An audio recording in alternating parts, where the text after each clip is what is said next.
Welcome to Time Travelling Team, the weekly podcast where we review every episode of Doctor Who right from the very beginning. I'm Trisha. And I'm Paddy. In today's story, we will be discussing the Aztecs. We will be going through some story trivia as well, discussing the characters and giving our thoughts on the story as a whole. But before we get to that, I will give you a recap of the story. Episode 1, The Temple of Evil. The TARDIS arrives at its new destination, and it appears to be in some sort of burial chamber. Barbara and Susan exit the TARDIS to look around, and Barbara is able to identify the sarcophagus in the room as being of Aztec origin, and she determines that they have arrived at some point in the late 15th century. Susan uncovers a secret entrance to the chamber and opens it. Susan says that she will get the others while Barbara explores the next room. In the next chamber, she encounters an old man who says she is trespassing the sacred temple of the high priest Yetaxa, and summons guards to apprehend her. However, he notices Barbara wearing a bracelet that she had put on inside the burial chamber. The Doctor is annoyed that Barbara has ignored his orders and that no one should wander off on their own, and he and the others leave to find her. As they are surveying the city below the temple, the entrance to the burial chamber closes, cutting them off from the TARDIS. Suddenly, the old man arrives again, introducing himself as Outlook, the High Priest of Knowledge, and welcomes the servants of Yetaxa. They are confused, and Ian asks where Barbara is. Outlook says that they will be brought to meet her, and as they leave, they encounter a sinister-looking individual, who they assume from his attire is something to do with the sacrificial aspect of Aztec society. They are brought to Barbara, who is now wearing ceremonial attire and is being treated like royalty. After she dismisses the guards, she informs the others that they believe she is the reincarnated spirit of Yetaxa, due to the fact that she was wearing his bracelet as she came out of the burial chamber. Susan tells her that they are cut off from the TARDIS, and the Doctor warns her to keep up the pretense of being Yetaxa, or else they will be killed. Outlook arrives with the other man, who introduces himself as Clatoxel, the High Priest of Sacrifice. They inform her that her arrival must be an omen to signal an impending end to the drought of the city that they have been suffering from. They also beseech her to let her companions explore the city. They decide that Susan will stay with Barbara, and the Doctor and Ian will go explore the city together. Ian is worried about the intentions of the two priests, but the Doctor says that they shouldn't worry, as they are already occupied with timing Barbara's appearance to the city with the rains to make it look like a miracle. Outside, Clatoxel seems unconvinced by Barbara and the others, and seems to prefer the idea of human sacrifice to restore the rains. He convinces Outlook that they should make Ian the chief warrior to honour him due to his status as a companion of Yetaxa. Clatoxel takes him to meet Ixta, who is the other candidate for chief warrior, while Outlook takes the Doctor to the Garden of Peace. Ian encounters Ixta, who puts on a demonstration to show off his strength and skill to Ian. He then informs him that they are to bring the human sacrifice to the temple for the rain ceremony later that evening. The Garden of Peace turns out to be the Aztec equivalent of an old folks' home, and the Doctor takes an interest in a woman named Kameka. They strike up a friendly conversation, and the Doctor convinces her to arrange a meeting with the son of the temple's architect, so that they may find an alternative way to get into the burial chamber. Ian arrives and tells the Doctor of his role in the human sacrifice ceremony, and the Doctor insists that he carry on with his role and thus not interfering with the proceedings. The Doctor goes on to inform Barbara of the sacrifice and tells her not to interfere either. Barbara refuses and says she will use her new status to order the Aztecs to abandon their sacrificial practices in an effort to save their society for when the conquistadors land in the future. The Doctors tell her that she cannot rewrite history, and he knows this better than anyone. His pleas fall on deaf ears though, and she makes her way to the ceremony. She puts a stop to the ceremony, much to the anger of the victim, who believes that he has been denied a great honour. Clatoxel convinces him to sacrifice himself anyway, and he throws himself off the side of the pyramid. Just then the rains come, and Clatoxel uses this to prove that human sacrifice is necessary to the survival of the Aztec people. He also demands that Susan be punished for crying out during the ceremony, but Barbara refuses and states that she will instead be educated about Aztec society. Clatoxel claims that she is a false goddess and vows to destroy her. Episode 2, The Warriors of Death. The Doctor gives out to Barbara for her interference and that they are now in danger. Barbara apologises, saying that she was caught in the heat of the moment. The Doctor comforts her and says that he is potentially making progress in getting back to the TARDIS. Clatoxel enters, and the Doctor excuses himself to go back to the Garden of Peace. Clatoxel tries to catch Barbara out in her knowledge of Aztec mythology, but she refuses to answer him, saying that such questions should be posed by Outlook, as he is the High Priest of Knowledge. Clatoxel also informs her that Ian will soon be fighting Ixta for the right to lead the Aztec army. Ixta is once again giving Ian a display of his martial prowess.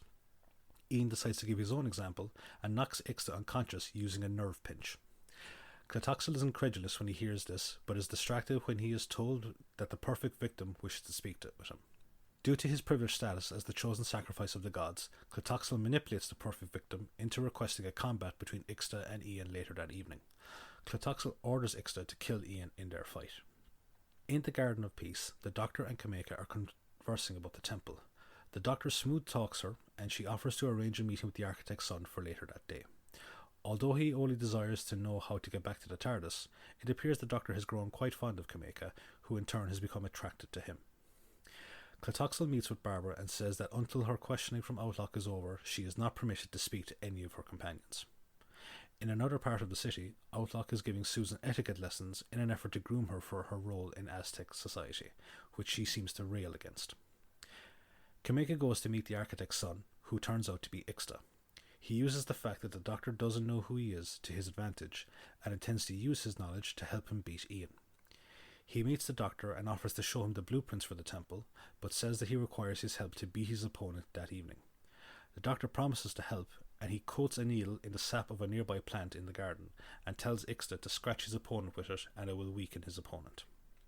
At the temple, Barbara uses her knowledge of the future as a prophecy to try and get Outlook to side with her in an effort to forbid human sacrifice. He discusses this with Clitoxel, but is stopped when they witness the Doctor entering to speak with Barbara. He tells her of his progress in accessing the burial chamber, and mentions his conversation with Ixta. Barbara reveals his identity to the Doctor, and tells him that Ixta is Ian's opponent. He rushes from the temple to warn Ian, but is apprehended by the guards at Clitoxel's order for defying the rules of Barbara's confinement, and thus he is taken away. Barbara orders Outlook to have him released, as he did not know the law. She also tries to have the fight stop, but Outlook says that it cannot be done, but she shouldn't worry about, as the fight is not to the death. She asks him to ensure that it stays this way. At the Warriors' Lodge, the fight between Ian and Ixta gets underway, and it is clear that Ixta is outmatched. The Doctor is brought in and accidentally distracts Ian when he tries to warn him about the needle. Ixta successfully scratches Ian and eventually gets the upper hand. Clitoxel changes the rules of the contest and says the fight is now to the death, but Barbara enters and calls a halt to the fight. Clitoxel tells her to prove her divinity by saving Ian. Episode 3. The Bride of Sacrifice. Barbara pulls a knife and holds it to Clitoxel's throat, saying that if Ian dies, so does he. The contest is ended, and Ixta tells Clitoxel the needle the Doctor gave him and explains why he helped him. Clitoxel says that they will have their chance to destroy their enemies again soon. Outlook cautions Barbara that Clitoxel will seek to gain his revenge. They also talk about her prophecy to him, and they discuss the impending sacrifice of the perfect victim in 3 days' time. There just happens to be a solar eclipse on that day, and Barbara urges Outlook to have the sacrifice stop so that she can prove that they do not need bloodshed to make the sun return. Clitoxel questions the Doctor about his interest in the tomb, hoping to find some evidence to prove his belief that Barbara is not Yetaxa. The Doctor tells him that he should talk to Ixta about getting into the tomb to find his proof. Ian regains consciousness and seems to be a bit taken aback by Ixta's newfound friendliness. He says that because he has now proven he can beat Ian, there is no need to seek his immediate death. Clitoxel comes in and asks for the blueprints that Ixta promised the Doctor, but Ixta says that none exist, as his father died before he could draw them down. Ixta takes Ian away, but before they leave, Ian manages to overhear Clitoxel begin to plot to kill Barbara with an attendant named Tanilla, but hears no more before Ixta calls him away. Clitoxel plays on Tanilla's devotion to the gods to arrange a test for Barbara. If they poison her and she dies, then she is an imposter. Tanilla suggests that they add Outlook to their test, but Clitoxel says that he will only seek to stop the test. In the Garden of Peace, Outlook is talking to Kameka about her newfound happiness, and she says that the cause is the Doctor. Kameka wishes to offer the Doctor a ceremonial cup of cocoa to show her intentions of a relationship with him. The Doctor, however, who misinterprets her intentions, offers to make it for her in return, which makes her even happier. He returns and they share a drink of cocoa. Kameka tells him that she accepts his proposal, much to the Doctor's shock. Ian goes to warn Barbara about Clitoxel's plans, but gets into a debate about whether or not Barbara is misguided in her intentions to save the Aztecs. Ian makes her see that Clitoxel represents the majority of the Aztec people, and that there is no chance of her converting them. He goes into hiding as Clitoxel and Tanilla enter with a peace offering of a drink. Clitoxel says that they should make amends and each take a drink from the bowl. Barbara agrees, but stops when she sees Ian warning her from the shadows. Barbara calls their bluff by asking them to drink first, and then smashing the bowl when they do not. Tanilla flees, and Clotoxel says that it was a test to prove her divinity. In her anger, Barbara reveals the truth to Clotoxel, but threatens to ruin him if he attempts to reveal it. After he leaves, Ian comes out to comfort a distraught Barbara. Clotoxel meets with Tanilla and comes up with another plan to oust Barbara. They discuss Susan's lessons at the seminary and plan to use her opposition to Aztec marriage rituals against her. Tanilla brings the perfect victim to see her, and he says that he will take her as his bride, but she refuses. The perfect victim storms off, and Tanilla says that Susan must be punished for breaking the law for granting the perfect victim any desire during his final days of life. Outlook promises to help the despondent Susan. Back in the garden, Kameka gives the doctor a token of her love, which is a relic from the tomb of Yetaxa. She says it was a gift from the architect who also had fallen in love with her. The doctor seems to have accepted being cut off from the TARDIS and appears to be content to have a life with Kameka. Clotoxel and Tanilla go to speak with Barbara, and they discuss punishing someone who has spoken against their teachings but do not give Susan's name.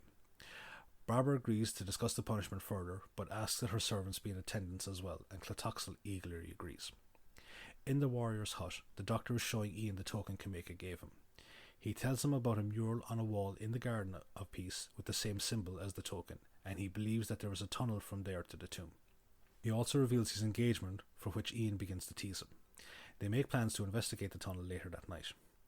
Outlook reveals to Barbara that Susan is the one to be punished, which causes a dilemma for Barbara between saving Susan and not interfering in the timeline. Ian sneaks out of the warrior's hut that night, but Ixta overhears him and sneaks out after him. Ian meets with the doctor, and together they prise the mural off the wall, which reveals the entrance to a tunnel. Ian goes on to explore the tunnel, and the doctor stands guard. Ixta sneaks up on him and tells the doctor, who is playing dumb, that they need to close up the tunnel, as it is linked to a floodgate from the hills that could destroy the garden. Ian now finds himself sealed into the tunnel as the water slowly begins to cover his feet. Episode 4. The Day of Darkness. Doctor begs Ixta to open the mural to save Ian, but Ixta refuses and leaves. Inside the tunnel, Ian discovers another tunnel going up from the one that he is in, and manages to force his way through the entrance just as the water starts to get higher. He carries on through the tunnel and emerges in the tomb of Yetaxa. He investigates the secret entranceway that they first found and notices it works on a hinge system. He takes the bandages from the mummified remains of Yetaxa and rigs the door so that they can pull it open from the outside. He exits the tomb and encounters Barbara, just as the doctor is coming to give her the grim news. His happiness at Ian's survival is short-lived though, as Barbara informs him of Susan's impending punishment. Ian says he will retrieve her and then departs. In the warrior's hut, Ixta and Clotoxel are gloating over his victory. Ixta is tasked with guarding Susan, and he boasts about having beaten Ian. Ian sneaks in and knocks him out and flees with Susan. They rush back to the temple to help Barbara and the doctor open the door, but the bandages snap. Ian says he will have to go through the tunnel again, and Susan volunteers to go with him and stand guard for him. Back in the warrior's hut, Clotoxel realizes that if Outlook discovers Ian is still alive, he will use it to discredit Clotoxel's statement about Barbara's divinity. He tells Ixta to kill him using one of the weapons that has been given to Ian. In the Garden of Peace, Ian and Susan discover the wounded Outlook and the weapon used to attack him. Ian realizes it is a trap, but it is too late as the guards apprehend him, and Ixta arrives to blame them for the attack. Outlook renounces his belief in Barbara as they are taken away. Clotoxel hears of this and plots with Tanilla that rather than out Barbara as a false goddess, they will entomb her alive and say that she has gone back to the heavens thanks to the sacrifice of the perfect victim. In the Garden of Peace, the doctor is carving a wheel from a piece of wood and discussing the current situation with Kameka. She offers to speak to Outlook on his behalf to try and get him to speak with Barbara again. Outlook goes to speak with Barbara and agrees that while she may not be a taxa, he does believe that Ian did not attack him. He agrees to try and rescue Susan, but Ian is too closely guarded. Kameka returns and has a bittersweet parting with the doctor, as she knows that he will be leaving soon and that the Aztecs are a doomed race. Outlook enters the garden, greeting Kameka, and discusses the inevitable fate of their people. He intends to go into the wilderness to contemplate everything that has happened over the last few days. He gives Kameka his seal of office so that she may give it to the guard watching Susan so she can rescue her. Clotoxel comes to the temple to gloat over his victory by telling Barbara that Outlook has left the city. Barbara despairs at this, but she has faith that the doctor can open the door for their escape. Clotoxel goes to plot with Tanilla over what to do at the eclipse. They will kill Ian and Susan before the sun goes dark, and then under cover of darkness deal with Barbara before returning to the sacrificial podium. As a reward for his help, Tanilla is promised Outlook's position. Kameka arrives at the warrior's hut and attempts to bribe the guard watching Ian and Susan. The guard is unsure about how to act, so Ian knocks him unconscious. He sends Susan on ahead with Kameka while he disguises himself in the warrior's armour. Kameka delivers Susan to the temple and bids goodbye to the doctor, who tries to put on a brave face. Ixta and Clitoxel find the prisoners missing. Clitoxel is furious that his plans may be undone and orders Ixta to kill the guard. Clitoxel goes to the temple to try and kill Barbara, but is stopped by Ian. Ixta arrives and he and Ian fight. Ixta gains the upper hand, but Ian manages to throw him over the top of the temple to his death below. He races back to the others and they escape back to the TARDIS. Clitoxel calls off the pursuit so that they can complete the sacrificial ritual. Barbara bemoans the fact that they are bound by the laws of time not to interfere, but the doctor points out that she was able to save Outlook. Before he leaves, he contemplates leaving Kameka's token behind, but decides to keep it. Later, as they are travelling, the doctor indicates that there seems to be some issue with the instruments, as some of them say that they have stopped, while others say that they are still moving. Ian says that they could have landed on something, but Barbara worries that they may have instead landed in something. End of the story.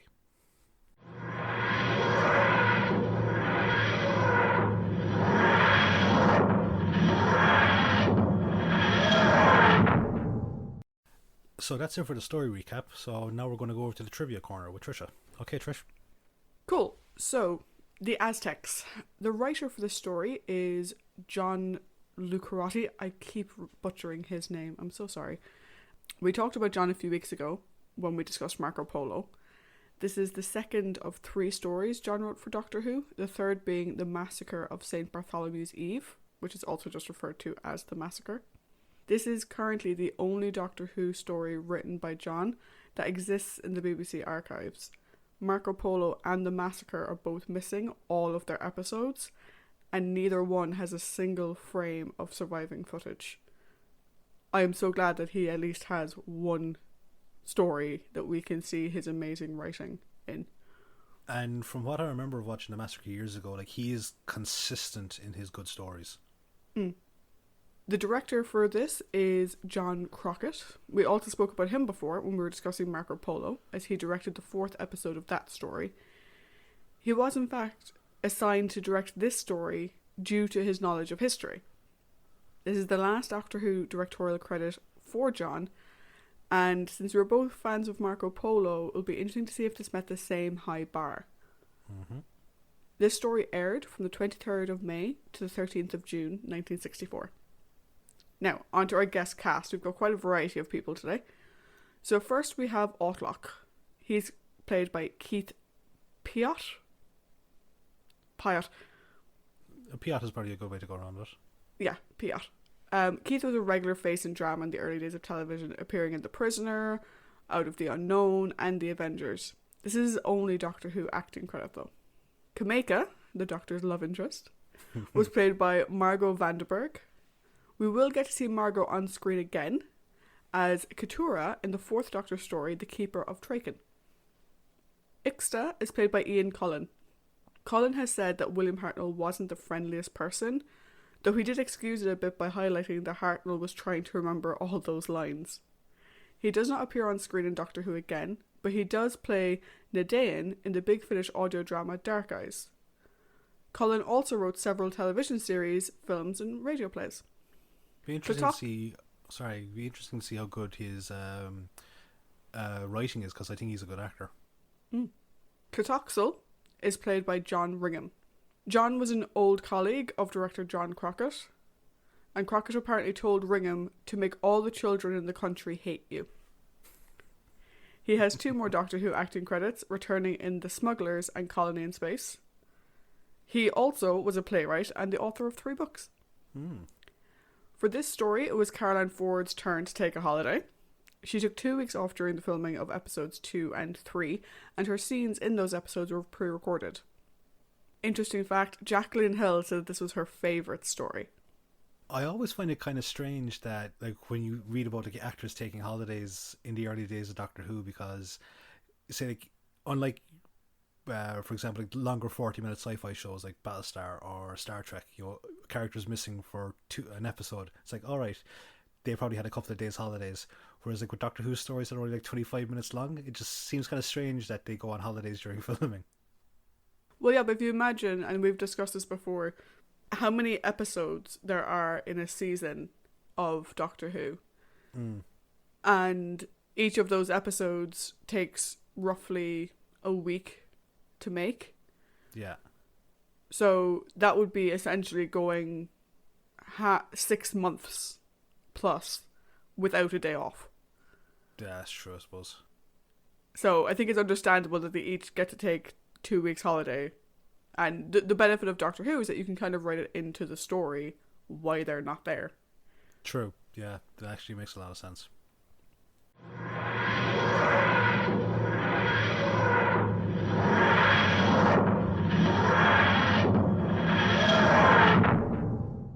Each week on Time Travelling Team, we talk about the Doctor, the companions, and the villains as we see how they held up in the story. So, Paddy, what did you think of the Doctor in this episode? So let me just first say that the Love Doctor is in and will now see you. I absolutely love William Hartnell, or I love the first Doctor in this story. He is absolutely amazing.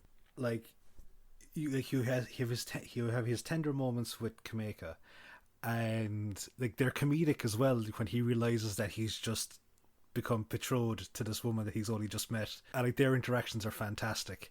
And of course we also have like the sterner side with the now very famous scene of "You can't rewrite history, not one line." I think that's a really, really great moment, and for like the first time to properly discuss the whole ramifications of traveling throughout history. Well, like we obviously know it as human history because we don't really know, every other history is kind of fabricated, but the real dangers of attempting to change it for I suppose a children's show, it comes across really well, and it's not very condescending the way that they've done it, and that goes down again to Hartnell and also Jacqueline Hill. I would say that this is probably the best we've seen him to date. That's my opinion anyway. And again, it's just all the great qualities that make the Doctor who the Doctor is, like the fury, like the naivety, the impishness, the humor, the whole lot. It's great. So I absolutely adore him in this story. Yeah, I think we really get to see in this story. We may have had the chance to see it a bit in Marco Polo, but obviously we didn't get to see it on screen. But we do get to see on screen in this episode, like you said, that impishness that the Doctor has. I absolutely loved him in the story. Like I said, for me, this is a quintessential Hartnell story. A mix of being able to read the room and act accordingly. Like instantly, he latches on to the fact that, oh crap, they think that she's a goddess returned. We can't do anything to endanger her. We have to play along. And he immediately jumps on that. Doesn't miss a beat. We get to see his great intelligence, both in terms of just recognizing that one of the plants can have this numbing effect on a person and can knock them out. But also in his like ability to deduce, okay, there's a way into the temple. It's probably going to be behind this stone thing. And then we get his total missing the obvious, which I think forms such a quintessential part of Hartnell's Doctor, is he is so oblivious to the obvious going on around him. Yeah. All the stuff with Kameka and the fact that he doesn't have the reaction you'd kind of expect him to have when he finds out that he just essentially proposed to her. He kind of just sort of grins at it and I was like, oh, go me. It's there's a lot of humor in it. Yeah. Which is great to see. In terms of the message of we can't mess with history, you can't change history, I like how he doesn't lecture her. He is just there for her. And he clearly understands what she's going through. The one question I would have about it, though, and maybe I'm going to explain the answer to this question in the question itself, is he was very adamant that she could not change the course of history. Now, doing away with Aztec ritual sacrifice before the arrival of the conquistadors could have had a massive impact on history, which is what Barbara wanted. But giving fire to a tribe in the prehistoric age was fine. Yeah. Now, maybe it's because that one was prehistory, but for all we know, that tribe was meant to die out. True. But I think you've kind of answered it yourself there with the concept of prehistory, all right. But again, like, who's to say that that wasn't the actual tribe that did start with, you know, the huge progression of fire? Because we know that Za had said that, you know, his father had been the fire maker, but maybe like they were always meant to have been given fire by in some way, shape, or form. Maybe that could have been a fixed point in time, just the same as the Aztecs dying out is a fixed point in time. Yeah, I think that's kind of the point I'm trying to get to, though, is that like this is the first story where we see, even though he doesn't call it a fixed point in time, yeah, we get the idea of fixed points in time, and there's some things that you just can't mess with. And I think that this one especially, I would say that this is the definitive starting point for the concept of fixed points in time, and a lot of great stories have built their back on this concept. But it's really good to see that the story that the concept was born from is also a fantastic story in and of itself. Yeah. And one thing there as well, just maybe another point for the Doctor at his thing with Kameka, is I think that I know that my own perception of the Doctor going in was like, all right, you know, it's a Doctor and like this Susan's his granddaughter, but you never really focus on the Doctor as a family man, or the fact that he had to have had a wife to have kids who had to have Susan. And his little moment at the end, before he goes back into the TARDIS and like contemplating leaving Kameka's token behind, it really kind of, I think, humanizes him and shows that he is someone capable of great love. Yeah, I would call it one thing though. Yeah. The Doctor is an alien, so we don't know that he had to have had a wife in order to have a granddaughter. Just saying. All right, true. Bit heteronormative there, Patty. No, but seriously though, I do love that with his relationship with Kameka, and I would call it a relationship because he doesn't just avoid her after he finds out that he is inadvertently proposed. He still really enjoys her company. Yeah. And you can tell at the end he is kind of sad to leave her behind. Yeah. And it's really, really sweet. And like, to your point, I think it does humanize him a lot more. And it's good to see that his relationship with Susan isn't a one-off thing. It's not that Susan is the only one who could ever have gotten through to him. Yeah. He's a nice guy in general. Mm-hmm. And it also proves that you're never too old to have a bit of romance. Indeed. Indeed. Now, I mentioned Susan. Yes. What do you think of Susan in this story? So again, this is kind of an ongoing trend with Susan as of late, in my opinion anyway, that she's been kind of relegated to the sidelines a bit. Now, she doesn't really kind of come a huge lot into the fore until like the final episode, for me anyway. And the one thing though that I would say is, even though she has been relegated to the sidelines, it's mitigated a small bit by the impact that she has in certain scenes. Like, she's been brought to the Aztecs school essentially to be told how to be the perfect little Aztec wife, but she's like, nah, sod that, I'm not not for me. And like, as well, I suppose, to have this kind of a firm stance when there's none of her friends around to actually support her or to prevent any potential immediate backlash. That's the kind of Susan that I love to see. Unfortunately, for me, there's just not enough of it in the story. Yeah, I mean, Susan isn't in this much due to Caroline being on holiday. Yeah. Right? It's a 4-episode story and she was on holidays for 2 of them. Yeah. It's just the nature of the way the stories are written, so she could have some time off. I do think it is still playing a bit much into her being a child rather than her being a young adult. I'm getting a little bit sick of that, to be honest. Mm-hmm. But she does it very well in this episode. to your point. Like, I'm kind of peeved that we're seeing it again, but within the context of this story, it doesn't particularly bother me. I do commend her on standing by her principles, though. Yeah. I mean, like you said, she had no one there to support her. She didn't have a grandfather. She didn't have Ian. She didn't have Barbara. But she stands by her principles. It's like, I'm not marrying him. You can't make me. I don't care if he is the perfect victim and gets everything he wants. I'm not marrying him. Yeah, and there's a little bit of teenage rebellion in there.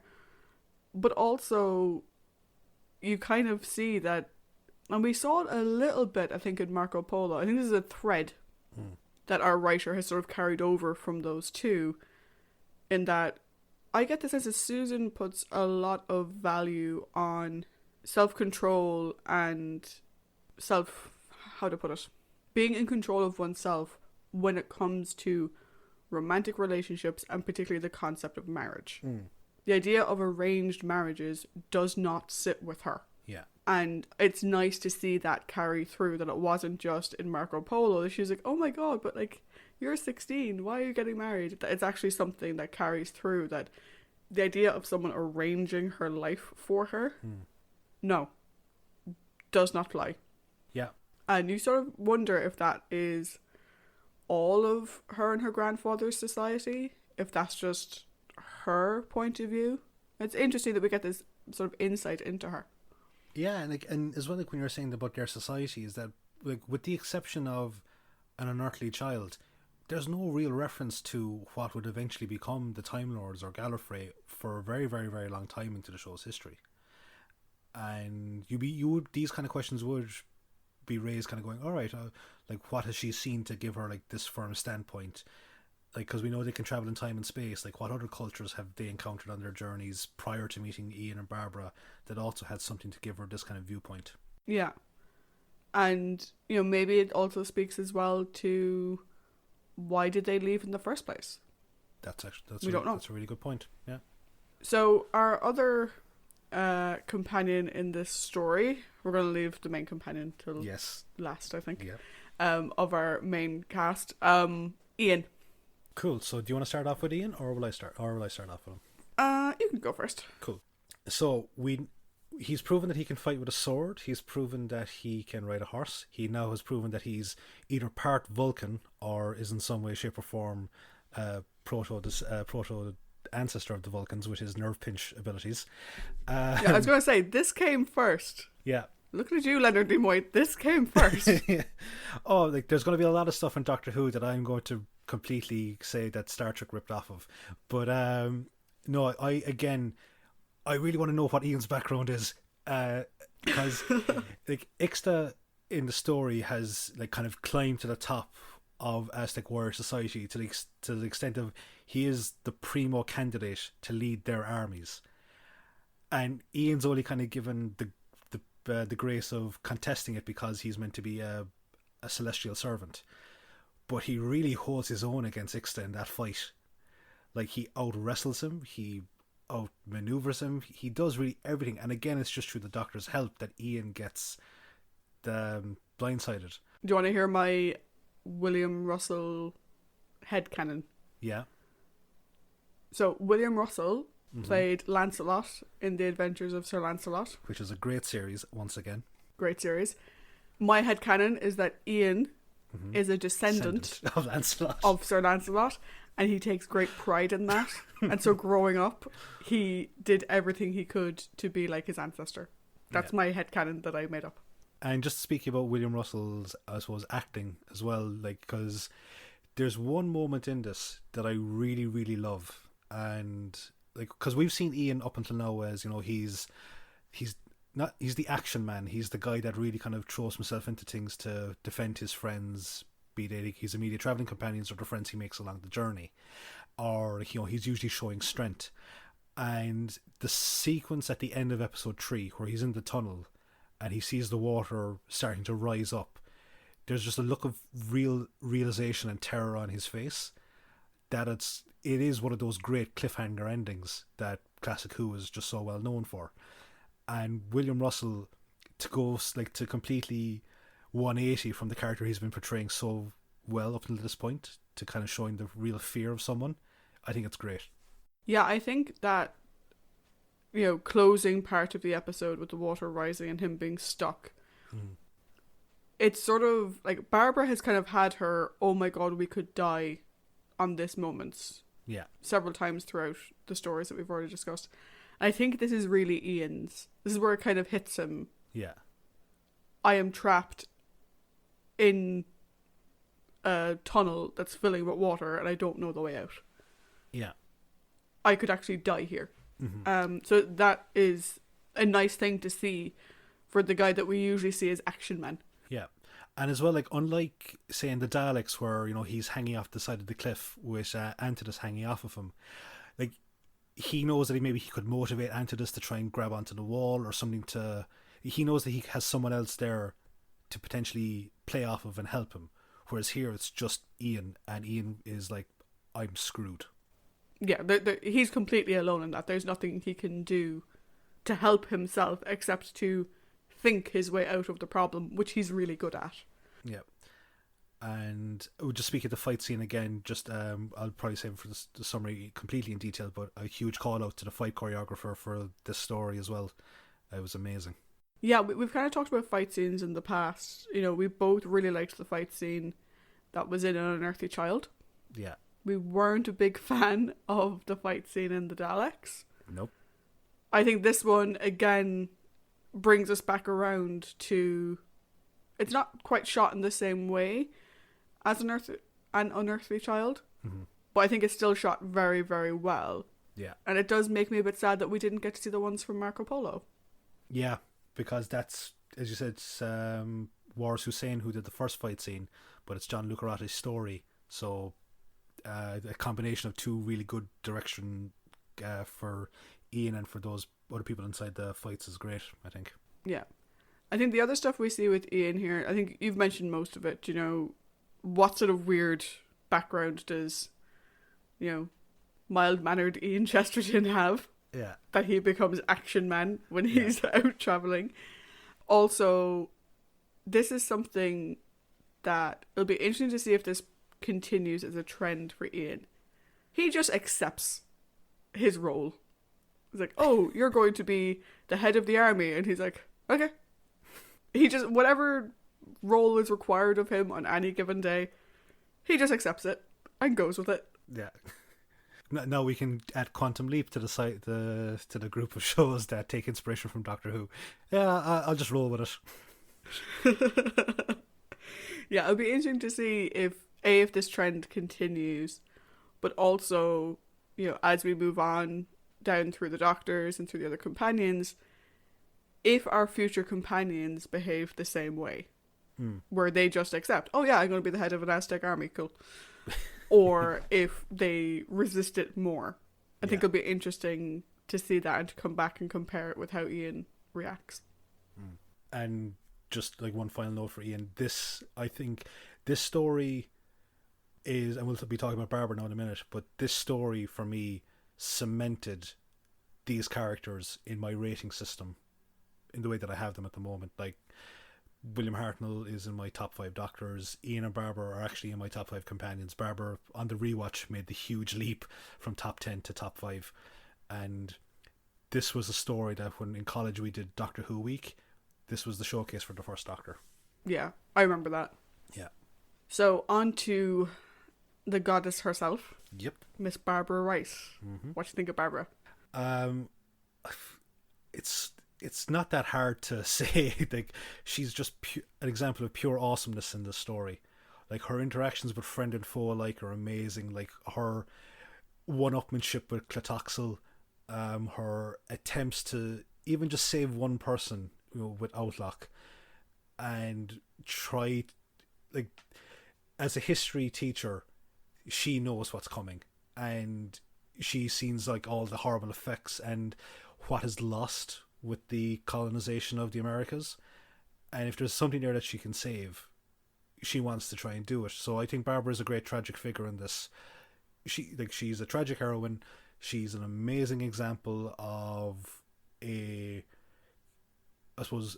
female taking over the role of a male, because Yetaxa was a man and she's meant to be the reincarnated spirit, and none of them kind of go, well, hang on a sec there. No, she just gets across the fact that she could be a divine being so well. Yeah, and I think it's interesting that, when Clotoxel starts to doubt her, Yeah, he doesn't doubt her because she's a woman. yeah, He doubts her because she's saying and doing things that seem counter to their belief system. exactly. And the whole thing of attempting to change the past will come up an awful lot in the show, as we said, but very few can do it well, and very few of those few can come close to Barbara in dealing with those scenarios, I think. Yeah, like, the thing that I found with Barbara in this was, at the end, you just feel so bad for her. Mm. She took on this role of a goddess, which some people could argue was like, what are you doing? And there may be a little bit of like colonial white superiority coming across in that. Mm. I don't think that's the way it was intended, though. No. But you do kind of go, what are you doing? Why are you pretending to be a goddess or whatever? But the fact that she wants to change things is not because she has the power over these people. Yeah. It's because she is a student of history. She clearly loves their society and everything she knew about them, which, bear in mind, the Aztec society was incredibly advanced. Mm-hmm. And she didn't want that to be gone. Yeah. And so while she was misguided in her attempts to change history, it all came from a good place. And of her just wanting to see this society, like, what could it have become if it hadn't been stamped out? Yeah. Because, like, I am also one of those people that kind of take a look at, say, Native Americans or the Mayans or the Incas or Aztecs and see how far advanced they were. But for the colonial powers at the time, it's like, they don't have the same level of technology we do. Let's just take them over. And so much is lost, I think, in that. And Barbara is a voice for that kind of, or for people like myself. One thing I think would have been kind of funny to see is like, we didn't actually see it on screen, but like Barbara going, yes, that's right, I am Yetaxa, bow down before me. In fairness, she owns it, though. Oh, she absolutely does. The minute she comes into that audience chamber with the headdress on and everything, yeah, she is owning that from the word go. Yeah. And she's a student of history. She kind of knows what these types of things are meant to be about. She makes you believe that she is this high priestess, goddess, whatever. Also, like you mentioned, like the way that she handles Clotoxel. Yeah. She just owns him at every turn. It's brilliant. But then you see how much she genuinely cares for Outlook as well. And how much it saddens her that she hurt him. Yeah. Because she didn't want to. And it is a sad moment where he just kind of goes, you are no goddess, or I can't remember the exact wording of it. But she feels like she's just lost a newfound friend. Yeah, what I find even more heart-wrenching, to be honest, is the bit before that. Where he's like, I'm going to paraphrase because I don't remember the exact wording, but it's basically, please don't lie to me. Yeah. I have faith in you. I really hope you're not lying to me. And you're just like, oh, Petal. And I think that's actually kind of a nice segue into the story-based companions, because like Outlook is, I think, first on the list. Yeah, with Outlook, like I said, I feel so bad for him. He is such a nice guy that knowing from the offset that our heroes are deceiving him is tough, because you feel for him from the off. He has 100% faith in her. Yeah. And you can only imagine a man in his position who suddenly encounters, this goddess returned. That's amazing. Like that's probably the only thing he could ever hope to happen. Yeah. And it happened to him. And like one thing I love about Outlook is like he's not a rebel in his own society, like, because he's like, in his role as the high priest of knowledge, like, he's open to knowledge of any sort, be it within his own, within the wheelhouse of Aztec mythology or outside of it. But like, he's not one of those people that's like, what we're doing is wrong, we should be better than this. And I think he very could have easily been written that way, and I'm glad that he wasn't, because I think that would have been a bit frustrating to see. Yeah, I think he's very open-minded, and Yeah. we see that when Ian is highlighting to Barbara that Outlook is the exception in this society, not the norm. Yeah. But the interesting thing is that while he, as the High Priest of Knowledge, he recognizes the rains will come. Yeah. The eclipse will happen, regardless of whether you do a sacrifice or not. But he is also part of that society. Yeah. And while he thinks that things will happen even if they don't do the sacrifices, he recognizes how much it means to the perfect victim. He recognizes how much it means to the people, and he's not an anarchist who's trying to change everything. But he is open-minded, which is why I think it hurts so much that he met this goddess who taught him so much and who seemed to believe him and have the same ideas as him, that the rains will come regardless. And he's like, oh, this is, I was right, or this knowledge I've gathered is correct. And for that then to turn out to be a lie is it's so heart-wrenching to watch. And what I love about Outlook as a character is he doesn't rally and rage when he finds out the truth. Yeah. He doesn't try to take Barbara down, publicly shame her or anything. He just gives up all of his worldly belongings and goes off to find himself. Yeah. And I was just thinking there, like, the Outlook and Clitoxel, they represent like the two personality types I've met a lot of in my life, in that you've got two people that observe the same either fate or they have the same level of interest in something. And Clitoxel is that diehard, this is the right way, this is the only way that you can take a look at something. Whereas Outlook has the same level of fate, but explains it in such a way of, this is what it's all about, make your own decision. When you say people, are you describing Doctor Who fans? Or Oh, no, basically no. anyone from any fandom? Anyone from any, no, and there's like anyone from any fandom or outlook on life or religious persuasion or sexual persuasion, anyone that's I've met in my life, there seems to be two kind of character types I come across of when I attempt to learn something. And Outlook is the representative of the latter one, which is, here's what everything's all about, you can make your own decision about how you want to think of it going forward yourself. Yeah. Yeah. Before we go on to our villains, we have one more story-based companion to discuss. Yes. And that is Kameka. Yeah. The love interest of our Doctor in this story. Or I've dubbed her the Juliet to the Doctor's Romeo. Aww. Yeah, because like there is that moment where at the end she goes, "You're leaving," and he says yes, and you can see that there's a part of him that wants to stay, but he can't. And it is the thing of star-crossed lovers, of that maybe if it had just been the Doctor and Susan, or maybe if it had just been the Doctor, he might have settled down. Yeah. The one thing I find interesting about Kameka as a character is, so she's in this retirement garden. Yeah. Right? She's reached a certain age, she's in the retirement garden. Yeah. We don't find out if she has any children. We don't find out if she was married before. But what we do find out is that Ixta's father courted her, for lack of a better word. And I kind of get the sense that if he doesn't have a thing for her, Outlook does care for her a great deal as well. Yeah.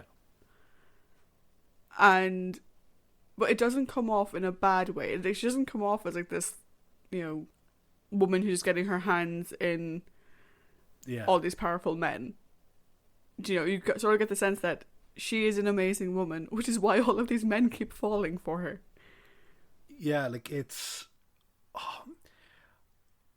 like there's a character that comes to mind for the first person that you mentioned, and that's the character of Lucy from Dracula, who had three of the heroes courting her, and she was kind of stringing them all along to see who could give her the best marriage proposal. And that's not who she is. Like, she is that person that is just so genuine that people can't help but fall in love with her. Yeah, and clearly she is very well respected in Yeah. their society. I just loved her. I thought she was a great character, and shame on you, Doctor, for leaving such an amazing woman behind. Yeah. And yeah, like, it was just, oh god, it's such a bittersweet. Going back and watching it is even worse, like, because you know how it's going to end up, but you still get really engrossed in their relationship for as brief as it is, you know. Yeah. So, lastly, in our round of discussion, we have our villains. So, Boo hiss, boo hiss. let's start with the man with the impossible name, Yeah. Clitoxel. Every time I hear that name, I think of like some sort of hair regrowth tonic.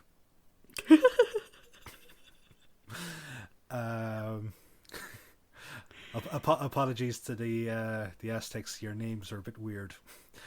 But yeah, what did you make of Clitoxel?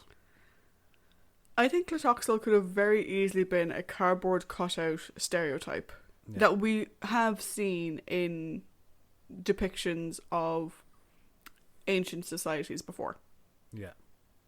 You know, the high priest who's all about human sacrifice is very bloody, and it's usually played as they're a horrible person and they get great joy out of killing other people is kind of the stereotype that usually crops up with this type of character. Yeah. The thing with Clitoxel, though, is what makes him the villain is his complete faith in what he does. I don't think he gets joy out of killing people. I don't think that's where it stems from. No. I think he gets joy in knowing that he is a servant of the gods and he is doing their will. And it blinds him to the fact that maybe he got it wrong. I don't know, because I see what you're saying, like, but like, there are times there where it now again it's purely based on the circumstances of the story where Yetaxa has returned, but there are points in it where it almost seems like he's abusing his position of power. But that could be solely for the fact to oust Barbara. Well, yeah, no, I don't deny that he abuses his position. He does. And he plays other people and he's a little puppet master pulling all the strings. Yeah. Oh, no. I completely believe that. What I mean is that I don't think he does all of it because he likes having an excuse to kill people. Oh, yeah, no. Yeah, I don't think he's a serial killer in disguise or anything like that. No, which he could have easily come across that way. Do you know, oftentimes the sacrificial priest does come across that way. Yeah. Do you know? And he doesn't. I think the direction he got to make the children hate you, he did that very well. He does, and like, there's a thing that kind of comes across in a lot of stuff, like TV shows or one of my own personal kind of pastimes, pro wrestling, is that like you've got villains, and you sometimes like there's like the cool villain, or the villain's like, yeah, oh, you're kind of awesome, but no, Clitoxel falls into the other part, which is, I hate this guy, I hate him. The guy's got no redeeming features to make him cool whatsoever. I hate him. And I do hate Clitoxel. But he is cool to watch. No, I think he's a fantastic... He is. You have to admit it. Like, he's a fantastic villain. Because I hate him so much, that's what makes him a fantastic villain. There's one thing that I don't agree with the direction he was given, or maybe it was... he should have been called up on it. It's his stooped over posture. I think that, like, you know, it was added to make him a bit more sinister, but I think with that actor who, I'm trying to remember his name right now, I'm very sorry, let me get the guy's name, John Ringham. I think John Ringham's acting alone gets across the creep factor of Clitoxel so well that he didn't need to have like any sort of a physical deformity or difference to add to it. Yeah, although we don't know if that was his choice or if that was a direction choice. Oh, yeah, that's what I'm saying. Like that, I think that if it wasn't a direction choice, maybe it should have been. Again, just my own personal thing that maybe they kind of said that your acting is so good, you don't need to kind of go all Richard the Third on it with the hump. Um, but look, at the end of the day, Clatoxil is a fantastic villain that I absolutely hate. And then we have our minor villain for this story, Yeah. Ixta, Yep. who I think initially comes across as a bit dim, Yes. but he learns from each experience, he learns from each experience, which is what makes him an interesting villain, and it's clearly how he became the leader of the army before Ian came along. Yeah. Ian told him that he uses stealth and cunning to defeat an enemy, and immediately Ixta was like, I need to use stealth and cunning to defeat my enemy, and he does. Yeah. And it's all, I wouldn't say it's all by his loans because he gets the doctor to help him, but it's the use of cunning that gets the doctor to help him. Oh yeah, like he's a very intelligent warrior. He's not maybe on the same level as our heroes in terms of that kind of stuff, but you could tell he could very easily be. He could very easily get to that level. Oh, And he plays to his audience. So depending on who he's talking to, he's the big strong head of the army and whatever.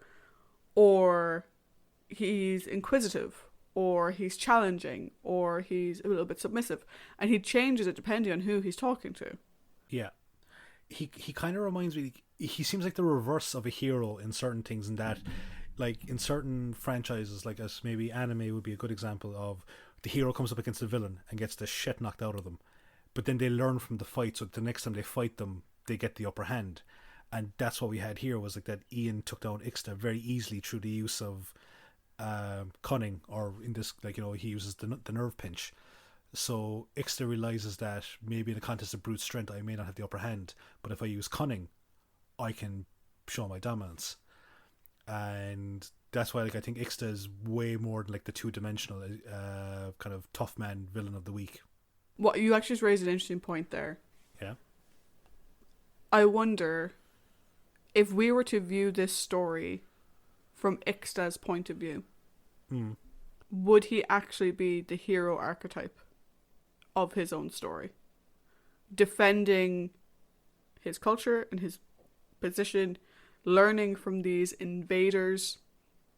I know, like, would he be the hero of his own story if we had looked at this from his point of view? Quite possibly.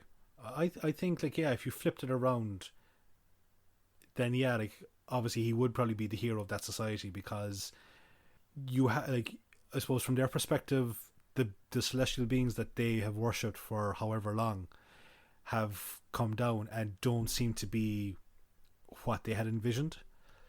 So he would probably take it upon himself to kind of go, look, maybe the status quo is what's best for us right now. We can still give them reverence, but let's still be kind of in command of our own destiny as such. And yeah, I think he probably would end up being the hero of his own tale. Just before we go, it actually kind of reminds me of Za, in the sense of he's someone that is very capable on his own and someone to watch out for. But when someone else is kind of pulling the strings or kind of goading him, he just seems to be like 10 times worse. I got that feeling as well.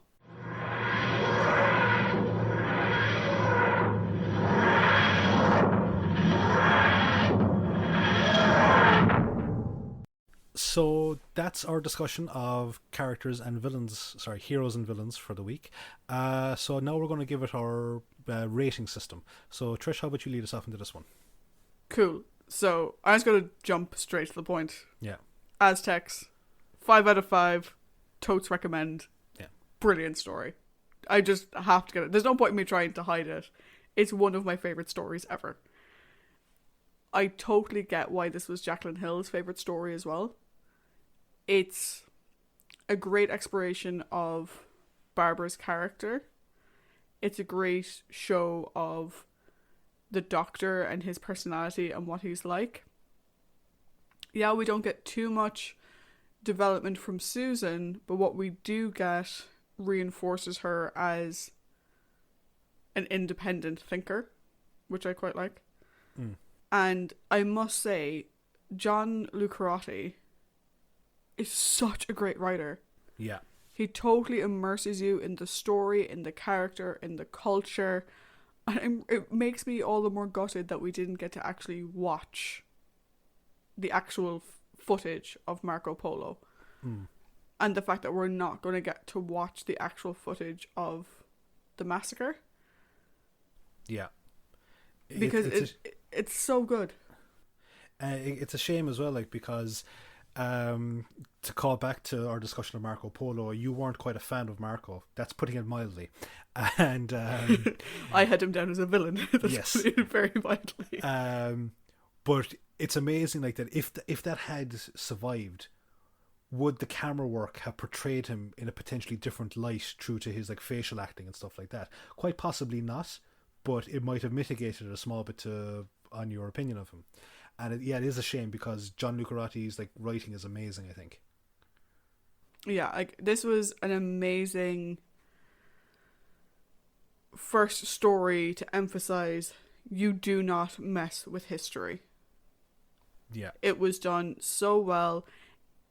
It has a little bit of like bonk bonk on the head. Yeah. But not in a you're dumb, we need to spell this out for you kind of way. In a sort of gentle way.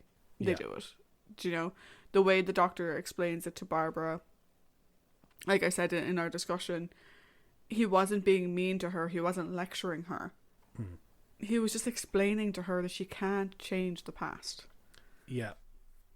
And I suppose as a result of that, it's a very kind of, thinking back on it, it's a very sad realization that they, unlike the previous stories, they don't really achieve anything in this story. Because, like say in Marco Polo, they help prevent the assassination of Kublai Khan. In the Unearthly Child, they help potentially save that tribe with the fire. Whereas in this, nothing of Aztec society, bar Outlook leaving, has changed. Yeah. And it is kind of a bleak thing for them, like, so that they are all just very sad for different reasons. Which just again adds to the overall amazingness. That's right, I said amazingness of this story. Like, it's an absolute 5 out of 5 for me. And despite the request of one of my friends to break the rating scale, it's going to be, I'm not going to do that. It's going to be 5 out of 5. Yeah, I think if we ever have a story that breaks the rating scale, it's going to have to be something ridiculous. Yeah. But no, for me, like, you know, a lot of people, you see it on message boards, you see it on forums, you see it on Facebook groups. A lot of people saying, oh, I don't know if I want to watch the old ones. You know, they're in black and white. The technology to create the episode wasn't great. The special effects are bad. You don't need any of that for this episode. No. You know, if you're someone who can't get over 60s special effects, it doesn't matter in this episode. No, it doesn't matter at all. No. And even, actually, just remind me, even the costuming in this episode, again, it's the same as Marco Polo. The costuming and set design are so good. Oh, they're fantastic. They're like very, very appropriate. I think it was actually kind of called out that it was very faithful to Aztec clothing and architectural styling. Yeah, like there had been, at the time, there was a little bit of a call out saying like, oh, you're not dressing people appropriately, to do with like how much skin was showing and all this kind of stuff. But actually, historians said no, actually what they wore was very appropriate. Yeah. To the time period. I think this is it's just so good. It's got everything. It's got romance, drama, action, espionage with, like, you know, secrecy. You're never bored watching it because, like, one thing that I don't think I've kind of quite pointed out on the podcast is that just for ease of doing the summary, I sometimes group cutscenes together for a bit more of a better narrative. Whereas with this one, I've kind of left it in like that. It's that sort of like each cut is separate. And I think that lends itself to never being bored with the story, because the cuts keep you up to date with everyone's individual storylines in a really good and engaging manner, that it makes you want to go, oh, but go back to them. Oh, wait, no, go back to them. Oh, wait, no, go back to them. Yeah, and actually, that's an important thing that, slight preview into next week's episode. The way they covered Susan being missing for 2 episodes of a 4-episode story by pre-recording some inserts that would go into that story was really good, because you didn't just put Susan out of your mind for 2 weeks. Yeah. She was still there, even though Caroline Ford wasn't. And the fact that all the characters were split up at that point, it kind of doesn't really matter that Susan was off by herself learning how to be an Aztec. Yeah. And I like that they didn't just not have her there. Like, if you think about when we were doing the Keys of Marinus and William Hartnell was on holiday, Yeah. his character just wasn't in those episodes. Whereas like with Susan, like she's there, and again, as I said, she's raising some very interesting points. Yeah, exactly. So that's it for this week, guys. Make sure to join us next week when our team must put their minds against the mysterious Sensorites. If you'd like to hear more about upcoming episodes and join in on the conversation, you can check us out at TimeTeamp. That's at TimeTeamp on Facebook, Twitter and Instagram, or you can email us at timetravelingteamp@teamproductions.com. Talk to you next time. Bye.